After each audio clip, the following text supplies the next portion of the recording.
औज़ुबिल्लाहिमिनश्शैतानिर्रजीम बिस्मिल्लाहिर्रहमानिर्रहीम। Dear students, अस्सलाम वालेकुम वरहमतुल्लाहि वबरकातुहू। आज जो हम डिस्कस करने जा रहे हैं नेशनलिज्म इन इंडिया का, वो जो हमारा आज का जो टॉपिक है, दैट्स नॉन कोऑपरेशन मूवमेंट। अगर आपको याद होगा, जो हमारा जो प्रीवियस लेक्चर था वो हमारा रॉलेट एक्ट था। उसमें आपको मैंने बताया था कि रॉलेट एक्ट जब यहाँ पे ब्रिटिशर्स ने लाया था, उस एक्ट के खिलाफ प्रोटेस्ट हुआ था। एक्ट ये था कि 2 साल तक किसी भी पॉलिटिकल लीडर को जेल में बंद किया जाता था विदाउट एनी ट्रायल। तो उसके बाद लोगों ने उसके खिलाफ आवाज़ उठाई।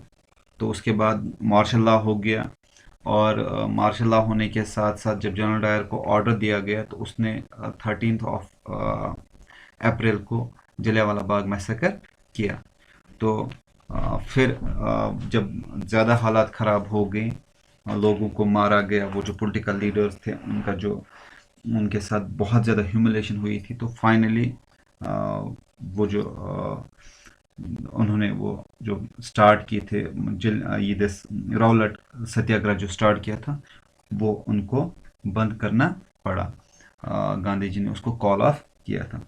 उसके बाद कुछ टाइम के बाद नया सा एक दौर आ गया, तो स्टार्ट हो गया नॉन कोऑपरेशन मूवमेंट। कोऑपरेशन मतलब कि अगर हम साथ ना दें, तो किसको साथ नहीं देना है, कैसे साथ नहीं देना, वो आज हम डिस्कस करेंगे। कौन लोग किसको साथ देते थे, अब हम आज वो डिस्कस करेंगे। अगर आप अपने बुक पे देखोगे तो वहाँ पे ये है वाई नॉन कोऑपरेशन। तो क्वेश्चन मार्क वहाँ पे दिया गया है कि नॉन कोऑपरेशन क्यों होना चाहिए, कि क्यों हम उन लोगों के साथ कोऑपरेट ना करें जो हमारे साथ सही ना हो, जो जिन्होंने हम पे कब्जा किया है, जबरन कब्जा किया है। तो अगर हम स्टार्ट करेंगे तो गांधी जी ने एक किताब लिखी थी, उसका नाम था हिंद स्वराज। 1909 में उसने लिखी थी। उसमें उसने कहा था कि Britishers rule was establish in India with the cooperation of Indians. कि अगर जो ब्रिटिशर्स ने यहाँ पे कब्जा किया, उनका जो रूल यहाँ पे एस्टेब्लिश होगा किनकी वजह से, with the cooperation of Indians. क्योंकि वो जो रूल लाते थे, इंडियंस जो पीपल ऑफ इंडिया उसको वो एक्सेप्ट करके अपने ऊपर वो इम्प्लीमेंट करवाते थे। तो इंडियन की वजह से ही वो ब्रिटिशर्स यहाँ पे, उनकी कोऑपरेशन की वजह से ब्रिटिशर्स ने यहाँ पे हुकूमत की। जो भी लॉज उन्होंने यहाँ पे लाए, वो किन की वजह से इम्प्लीमेंट हो गए, इंडियंस की वजह से इम्प्लीमेंट। मैं आपको एग्जांपल एक दूंगा कि वहाँ पे जितने भी ब्रिटिशर्स थे, उन्होंने जो लॉज यहाँ पे इन्फोर्स करवाए थे, तो लॉ इन्फोर्सिंग एजेंसी कौन थी, पुलिस थी। मोस्ट ऑफ द पुलिस कौन थी, वो इंडियन थी। तो इंडिया के जो लोग थे उनको कौन मारते थे, वही अपने ही इंडियंस जो ब्रिटिशर्स के फौज में वहाँ पे भर्ती हुए थे, उन्हीं की वजह से यहाँ पे लॉ इम्प्लीमेंट होता था। तो अब ये समझ आया, गांधी जी बिल्कुल सही कह रहे थे कि किन की वजह से, अगर वो उनका साथ ना देते, उनके वो फोर्स में ना जाते, उनकी पुलिस में वो ना जाते, तो कैसे हाउ वाज इट पॉसिबल कि इंडियंस पे वो इम्प्लीमेंट करते वो रूल। और दूसरी बात, वही जासूसी करते थे कि कहीं पे अगर कोई भी इंडिया ब्रिटिशर्स के खिलाफ आवाज उठाता था, तो ब्रिटिशर्स को पता चला फलां जगह पे फलां आदमी ऐसे हमारे खिलाफ कोई साजिश कर रहा था। तो इंडियंस की वजह से ही यहाँ पे ब्रिटिशर्स ने अपना जो डेरा वो जमा लिया। If Indians refuse to cooperate, British rule in India would collapse. अगर इंडिया के लोग, अगर हिंदुस्तानी जितने भी उनके साथ हैं, अगर वो रिफ्यूज करेंगे क्या उनके साथ कोऑपरेट करना, तो ब्रिटिश रूल जो है वो कोलैप्स हो जाएगा, वो उनकी जड़ें खत्म हो जाएंगी। क्योंकि जड़ें उनकी कौन है, इंडियन पीपल देमसेल्व्स। तो अगर वो साथ ना दें तो ब्रिटिशर्स खत्म हो जाएंगे यहाँ पे। फिर गांधी जी ने क्या बोला, बोला कि how could non cooperation become a movement. तो कैसे नॉन कॉपरेशन एक मूवमेंट बन सकती है, एक तहरीक कैसे बन सकती है, इसके लिए हमें क्या करना पड़ेगा। तो वो उसमें क्या क्या चीज़ें हमें दरकार है, कैसे हमें अपने आप में सुधार लाना या चेंज लानी है, वो कैसे हो सकता है। तो कुछ उसने उसमें पॉइंट्स बताए कि कैसे हो सकता है कि ब्रिटिशर्स का जो रूल यहाँ पे है वो खत्म हो जाएगा, और नॉन कॉपरेशन मूवमेंट जो है वो कैसे यहाँ पे इम्प्लीमेंट हो जाएगी, ये कैसे एक मूवमेंट बन सकती है। तो इसके लिए क्या करना है, it should begin with the surrender of titles that government awarded. अब जो ब्रिटिशर्स ने बहुत सारे यहाँ पे टाइटल्स दिए थे, किन को दिए थे, इंडियन पीपल को। तो गांधी जी ने बोला कि जितने भी टाइटल्स दिए गए थे उनको हमें क्या करना है, उनको हमें सरेंडर करना है। उसमें क्या किया, रविन्द्रनाथ टैगोर जैसे लोगों को उन्होंने वो टाइटल्स दिए थे, जैसे आज नोबल प्राइज देते थे वैसे लाइक दैट कि उन लोगों को प्राइज देते थे। तो रविन्द्रनाथ टैगोर ने वो वापस किया जो ही जलियांवाला बाग मैसेकर हो गया। तो शुरुआत वहां से हो गई कि कैसे हमें इनको वापस करना है, ये जो उन्होंने जो हमें टाइटल्स दे वो सरेंडर करने के लिए।